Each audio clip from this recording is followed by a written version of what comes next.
श्री स्वामी समर्थ. देवपूजा आपण सगळेच जण करतो. देवपूजा करताना आपण देवाला फुलं, धूप, दीप, नैवेद्य सगळं काही अगदी नियमाने करतो. पण तरीही अनेकांना वाटतं की मी पूजा करतोय पण फळ का मिळत नाही. कारण आहे एक मोठी पण दुर्लक्षित चूक.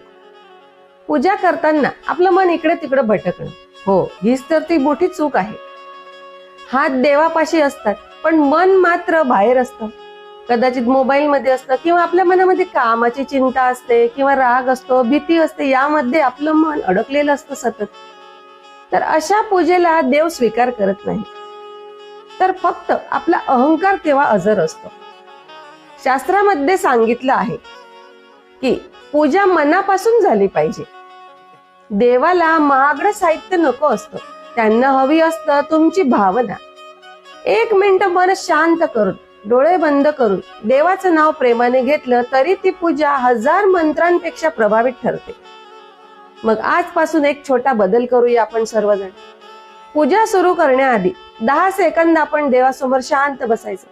एक दीर्घ श्वास घ्यायचा आणि मनामध्ये म्हणायचं की देवा, आता फक्त तू आणि मी, बस ही एवढं म्हणायचं. आणि देवपूजा मनाने, एकाग्र मनाने करायची. ही एक चूक टाळली तर पहा, आपल्याला पूजा जिवंत होईल आपली आणि कृपा आपोआप सुरू होईल.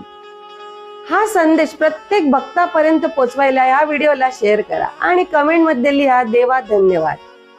श्री स्वामी समर्थ.